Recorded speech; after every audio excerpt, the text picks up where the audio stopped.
Hi, welcome back to Wicked Wands. My name's Carmen. Today I'm going to do a quick reading with my favorite deck right now, the Edgar Allan Poe Tarot. And we'll clarify with the Wild Unknown Pocket and then also take a peek at the Spiritual as Fuck deck. Let's call in spirit. Sometimes they go on forever. I'm really sorry. All right. So we'll see what kind of message comes out. We'll start with asking Spirit who the two main characters are that we're working with here today. Who are we talking to here, Spirit? All right, so we've got the Ace of Wands. So wands can speak to, passion or sexual energy, but it can also speak to new beginnings. Sometimes there's, a connotation of a lack of permanence for it, so it might be a temporary change in someone's behavior and then they go back. Nonetheless, I view the Ace of Wands, especially when it's a candle, to be a symbol of like a new beginning or some hope.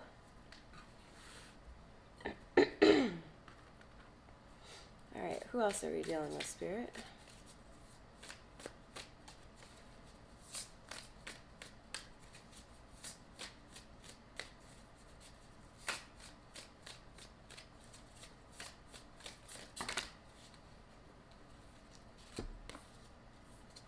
All right, so we've got the Hanged Man.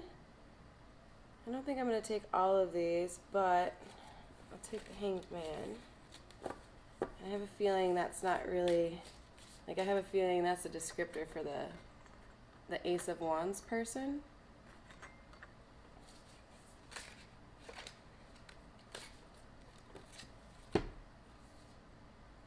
And then here's our other person. We've got a Page of Pentacles and Four of Cups.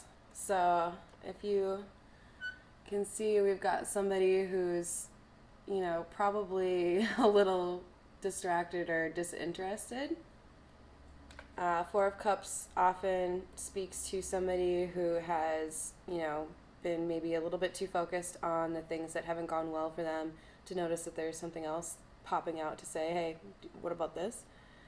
But this particular drawing has 3 cups in the background on a desk, and a guy on a couch like he's at the therapist, talking to his therapist with 1 cup on the table in front of him. So my interpretation of that would be we've got somebody who has maybe just been so focused on this 1 cup and what went wrong and like all the baggage that came with that 1 cup that you're missing out on what else is being offered to you.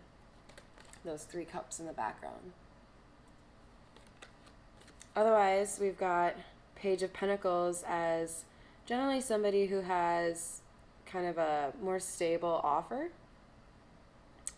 In this particular situation, correct me if I'm wrong, but it kind of looks like we're lighting something on fire here.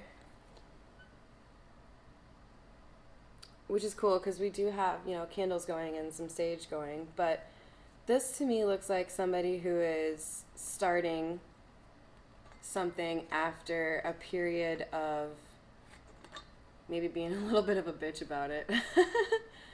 Somebody who was all up in their feelings and not doing anything in terms of action, maybe took forever, but now, plans are maybe starting to be initiated. Whereas the other individual, we've got the Ace of Wands and the Hanged Man, so maybe there's a little bit of inaction on both parties here.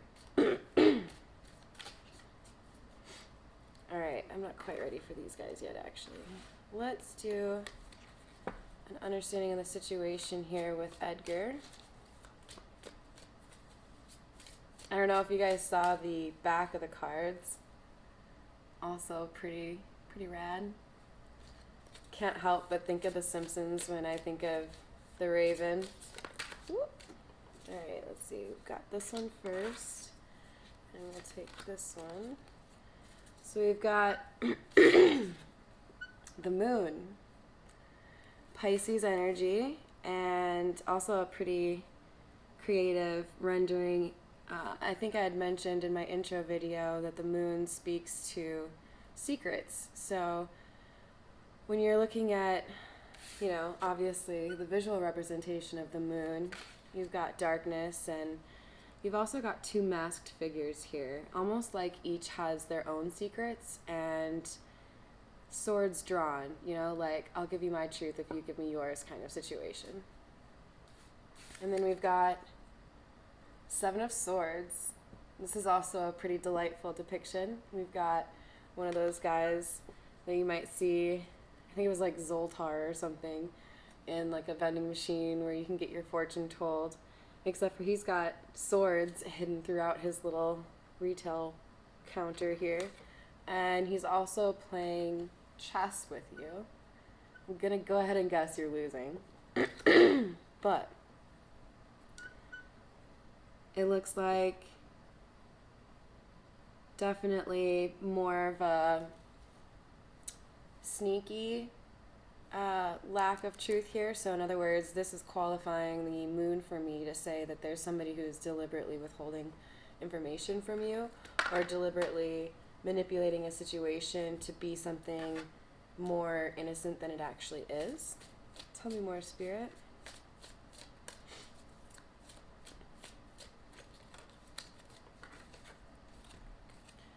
Alright, we've got the Queen of Swords. I love this card. She gets a bad rap every now and then as someone who maybe is a little bit biting with her tongue or a little bitchy. Also, you know, can be a little bit intimidating because of her wit.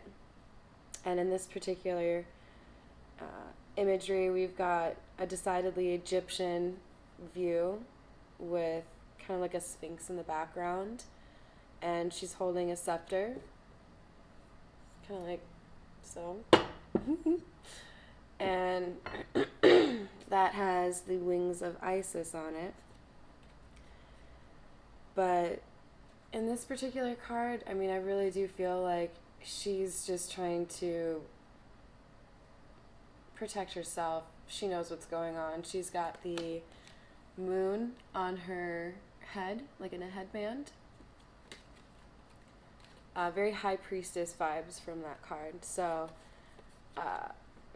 to me, this says you knew that this person was being a little bit shady. Two of Pentacles, or juggling.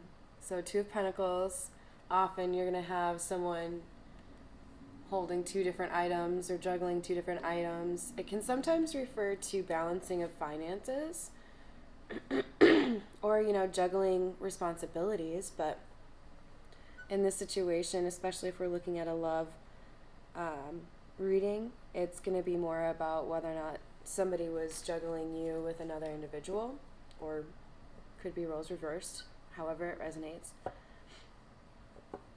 All right, so let's clarify.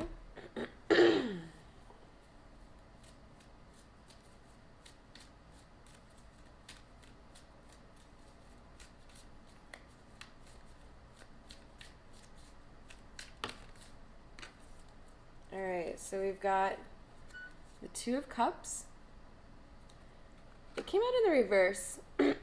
I haven't really decided yet if I want to read this particular deck in the reverse or just in the upright, but with the deception that's already been made apparent here, I'm going to guess that's a bad sign in terms of maybe like a codependency or a love that was based on something that wasn't actually love.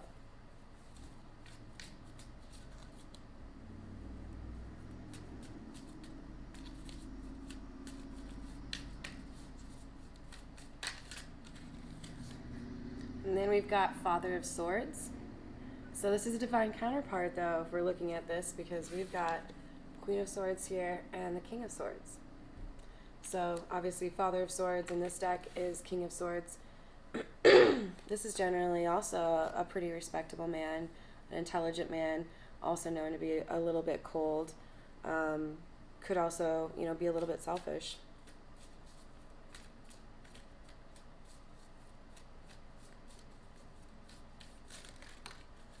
All right, and then we've got the Emperor. Came out in reverse or sideways.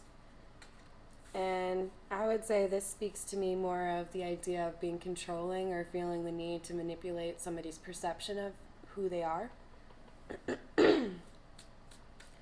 Why is the Queen of Swords here?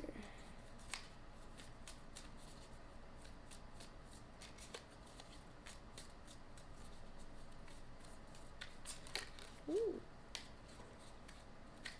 Alright, so we've got 2 cards. We've got 3 of Pentacles. So this would probably represent then a third-party situation in terms of what that deception or betrayal was. And then we've got the 4 of Swords. So I don't know if you've been keeping track, but that's a lot of air energy. A lot of swords, that is. Father of Swords, 7 of Swords, Queen of Swords. And then we've also got some Pentacles here. We've got 3 of Pentacles and 2 of Pentacles. I like seeing 3 of Pentacles come after the 2 of Pentacles, but they're still not necessarily the greatest of cards in this context. It does feel like basically, you know, you were intuitive enough to determine that someone was being deceptive to you and hiding a third party from you, and you probably even confronted them, because I'm getting the vibe that you're an honest person. It maybe took a little bit of time for you to figure out how to proceed or how you wanted to handle the situation, whether or not you were crazy for thinking this, because we all have those doubts when we find something like that. And then once you made a decision, let's see what happened then. Because I see we've got the 4 of Swords as a clarifier as well, and that tends to denote somebody who is, you know, pensive, somebody who is retreated and looking to, you know, heal or figure out what's going on. And then we've got the 10 of Wands. That's a heavy burden and generally indicates that there's an ending because it's just too much. So I feel like in the end you just, you know, said, hey, what do we have if we don't have trust? You know, what can we build on if we don't have that? So it looks like someone walked away here. Let's get a couple of spiritual as fuck deck or cards.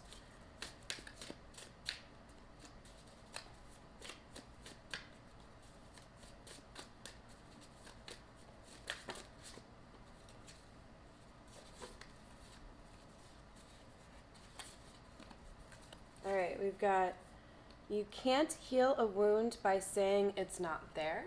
So make sure you're acknowledging what happened and how it made you feel.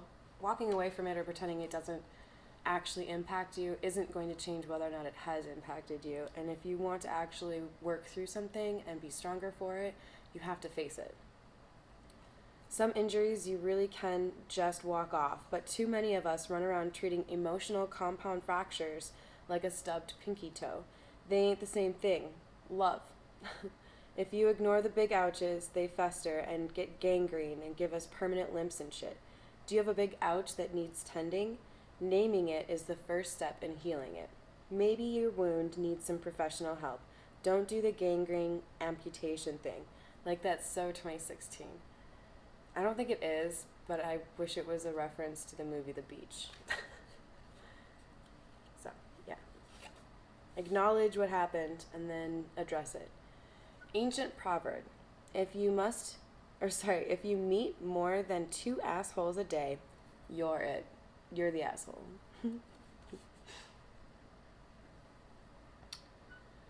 Someone once said, we don't see things as they are, we see them as we are. So, 1 or 2 assholes could be random. 3 assholes, however, is a clear sign you've got on your sphincter glasses. Take a moment to check in with your perception. It might just be that you, Cupcake, are the asshole. Luckily for you and everyone else, you've got the power to change that. Alright, I'm feeling like we need one more from here. If you haven't already, please check out my Instagram, Wicked Ones Tarot. And of course, check out the other videos I've got. You might have something that resonates there as well. To thine own ask be true.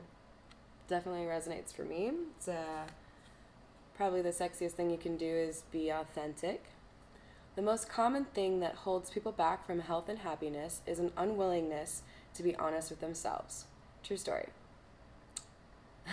Owning who you are, what you struggle with, and where you want to be is the beginning of self-love and freedom. Kind of like when Sir Mix-a-Lot finally admitted that he likes big butts and could not lie. His life blossomed after that.